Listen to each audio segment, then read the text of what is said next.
Hi, நம்ம இந்த வீடியோல என்ன பார்க்க போறோம்னா எல்லாம் சென்னை பத்தி தான் பார்க்க போறோம். சென்னையில எல்லாதே இல்லைங்க, என்ன வேணும்னாலும் சென்னையில இருக்கு. பீச்ல இருந்து மால்ல இருந்து தியேட்டர்ல இருந்து எல்லாமே இருக்குங்க இங்க. அந்த சிறப்பு வாய்ந்த சென்னையை பத்தி தான் பார்க்க போறோம். சென்னையோட ஹிஸ்டரி பார்க்க போறோம். நீங்க என் சேனலை சப்ஸ்கிரைப் பண்ணாம இருந்தீங்கன்னா ப்ளீஸ் சப்ஸ்கிரைப் பண்ணிக்கோங்க. அப்பதான் நான் போடுற வீடியோஸ் உங்களுக்கு அப்டேட்டா வந்து சேரும். அண்ட் பெல் பட்டனையும் கிளிக் பண்ணிக்கோங்க. நம்ம டிலே பண்ணாம இப்போ வாங்க வீடியோக்குள்ள போலாம். சென்னையை ஃபர்ஸ்ட் எப்படி கூப்பிட்டு இருந்தாங்கன்னா மெட்ராஸ் தான் கூப்பிட்டு இருந்தாங்க. மெட்ராஸ் வந்து கேபிட்டல் ஆஃப் தமிழ்நாடு.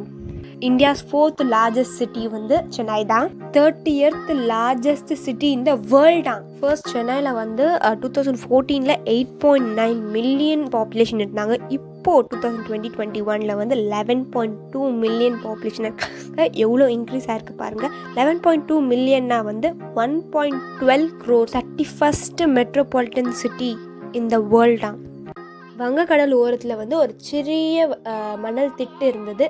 அதுதான் வந்து இப்போ இருக்க சென்னைக்கு வந்து ஒரு துவக்க புள்ளியா அமைந்தது. அந்த மணல் திட்டோட உரிமையாளர்கள் ஆன தாமல் சென்னப்ப நாயகரின் மகன்களான ஐயப்ப நாயகர், வெங்கடப்ப நாயகர், அவங்க 2 பேர்கிட்ட இருந்து ஆங்கிலேயர்கள் வந்து எப்போ வந்து அந்த லேண்டை வாங்கினாங்கன்னா ஆகஸ்ட் 22, 1639. யாருன்னா வந்து பிரான்சிஸ் டேன்றவங்க ஒருத்தவங்க வந்து வணிகர் வந்து அந்த லேண்டை வாங்கிட்டாங்க. அந்த இடத்துல வந்து ஒரு கிடங்கு அமைத்து பிஸ்னஸ் பண்ண ஆரம்பிச்சாங்கன்னா, கிடங்குனா வேர் ஹவுஸ். அந்த இடம் தான் வந்து இப்போ நம்ம தலைமைச் செயலகமாக செயல்பட்டு இருக்கும் செயின்ட் ஜார்ஜ் கோட்டை தான் வந்து அப்போ வந்து அந்த பிஸ்னஸ் ஸ்டார்ட் பண்ண இடம். பிரான்சிஸ் டே வந்து எப்போ அந்த லேண்டை வாங்கினாங்களோ அந்த நாள் தான் வந்து நம்ம இப்போ வந்து சென்னையோட பர்த்டேவா செலிப்ரேட் பண்ணுவோம். சென்னையோட பிறந்த நாளாக செலிப்ரேட் பண்ணிட்டு இருக்கோம். அந்த வகையில் இந்த வருஷம் வந்து நம்ம 382வது பிறந்த நாளாக நம்ம செலிப்ரேட் பண்ணோம். அந்த செயின்ட் ஜார்ஜ் கோட்டையில இருந்து தான் வந்து அவங்க பிஸ்னஸ் பண்ண ஆரம்பிச்சாங்க. யாருன்னா பிரான்சிஸ் டே தான். அவங்க என்ன பிஸ்னஸ்னா வந்து நம்ம நாட்டில் பண்ற க்ளோத்ஸ்லாம் வந்து எக்ஸ்போர்ட் பண்ண ஆரம்பிச்சாங்க. தொண்டை மண்டலமும் சோழ மண்டலம் பண்ற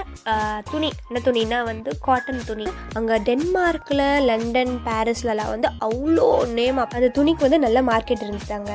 அந்த மார்க்கெட்டை டீல் பண்றதுக்காக தான் வந்து ஆங்கிலேயர்கள் வந்து நம்ம லேண்டை வாங்கி பிஸ்னஸ் பண்ண ஆரம்பிச்சு எக்ஸ்போர்ட் பண்ண ஆரம்பிச்சாங்க. அப்போ மெட்ராஸ் இப்போ சென்னையா இருக்கும். அந்த இடத்துல வந்து ஆங்கிலேயர்கள் வந்து செயின்ட் ஜார்ஜ் என்ற ஒரு பகுதியை அமைச்சு நம்ம உள்ளூர் வாசிகளையே அங்கே வந்து பணி அமர்த்திட்டாங்க. நம்ம வந்து திருவல்லிக்கேணி, எழும்பூர், மயிலாப்பூர், பொர்ஷைவாக்கம் ஆகிய கிராமங்கள் எல்லாமே வந்து அவங்களோட கட்டுப்பாட்டுக்குள்ளே போயிடுச்சு. ஃபர்ஸ்ட் சொல்லியிருந்தேன் சென்னையில் இல்லாதே இல்லை அப்படின்னு சொல்லிட்டு. அந்த வகையில் வந்து சென்னையில் தான் வந்து international airport and international sea port இருக்கு. இதை பற்றி இன்னும் கொஞ்சம் சொல்கிறேன், இன்னும் கேளுங்க. சவுத் இந்தியனோட கேட்வேயே சென்னை தான். வேர்ல்ட்லேயே பழமையான இன்ஜினியரிங் அண்ட் மெடிக்கல் காலேஜ் சிலர் தான். அதில் 3 சென்னையில் இருக்கு. 1794 கிண்டியில வந்து இன்ஜினியரிங் காலேஜ் வந்துச்சு. சிக்கன் 65 கண்டுபிடிச்ச புகாரி ஹோட்டலே சென்னையில தான் ஆரம்பிச்சாங்க.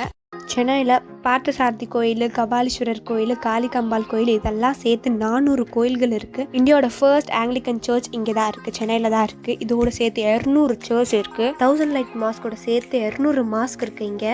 இந்தியாவில் பப்ளிஷ் ஆகிற எல்லா புக்ஸு, பேப்பர்ஸ் எல்லாமே வந்து 4 லைப்ரரியில் தான் இருக்கும் கண்ட்ரிலேயே.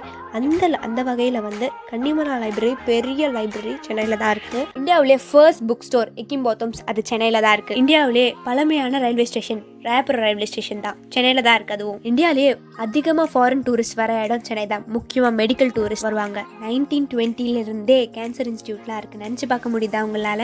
மெடிக்கல் ஃபெசிலிட்டிஸ்ல சென்னை தான் பெஸ்ட்னு 4 வாட்டி அனௌன்ஸ் பண்ணியிருக்காங்க. இந்தியாவிலே ஃபர்ஸ்ட் பப்ளிக் ஜூ என்ன நினைக்கிறீங்க? நம்ம வண்டலூர் ஜூ தாங்க. இந்தியாவோட ஃபர்ஸ்ட் ஷாப்பிங் மால் என்ன நினைக்கிறீங்க? நம்ம ஸ்பென்சர் பாஸா தான். அது எங்கே எப்போலேருந்து இருக்குது தெரியுமா? 1860 இருக்குது. நினச்சி பார்க்க முடியுதா? 1863 இருக்குது. ட்ரெயின் கம்பார்ட்மெண்ட்ல எத்தனை டைப்ஸ் இருக்குன்னு நினைக்கிறீங்க? 1, 2, 3 இல்லை, 170 கம்பார்ட்மெண்ட் இருக்கு. அது எல்லாமே சென்னையில தான் மேனுஃபேக்சர் பண்றாங்க. அதுவும் ஐசிஎஃப்ல மேனுஃபேக்சர் பண்ணி 13 கண்ட்ரீஸ்க்கு எக்ஸ்போர்ட் பண்றாங்க. லார்ஜஸ்ட் ரயில் கோச் ப்ரொடியூசர் இந்த வேர்ல்ட் என்ன நினைக்கிறீங்க? ஐசிஎஃப் தான். ஐசிஎஃப் எப்போ கிரியேட் ஆச்சுன்னு நினைக்கிறீங்க? எப்போ உருவாகுச்சுன்னு நினைக்கிறீங்க? ஏப்ரல் 14, 1951 உருவாகிச்சு. ஏஷியாவோட first physical education college YMCA அதுவும் சென்னையில தான் இருக்கு. ஏஷியாவோட பிகெஸ்ட் டைடல் பார்க் வந்து சென்னையில தான் இருக்குங்க. இந்தியாவோட வேர்ல்டு பேங்க் ஆஃபீஸ் சென்னையில தான் இருக்கு. பெஸ்ட் கார்பரேஷன்லயே ஃபர்ஸ்ட் வந்து லண்டன், நெக்ஸ்ட் சென்னை தான். கோயம்பேடு பஸ் டெர்மினஸ் இருக்கு. அதுதான் வந்து ஏஷியாலே பெரிய பஸ் டெர்மினஸ்ன்னு சொல்றாங்க. சென்னை பத்தி சொன்னாலே எல்லாருக்குமே பிடிக்கும். அந்த வகையில நான் இந்த வீடியோல சென்னை பத்தி தான் சொல்லியிருக்கேன். அதனால உங்களுக்கு எல்லாருக்குமே பிடிக்கும்னு நினைக்கிறேன். லைக் பண்ணுங்க, ஷேர் பண்ணுங்க, சப்ஸ்கிரைப் பண்ணுங்க, கமெண்ட் பண்ணுங்க. அப்படியே கீழே இருக்க பெல் பட்டனையும் ப்ரெஸ் பண்ணிடுங்க. அப்போ தான் நான் போடுற வீடியோஸ் எல்லாமே உங்களுக்கு வரும், நோட்டிஃபிகேஷனாக வரும். தேங்க்யூ.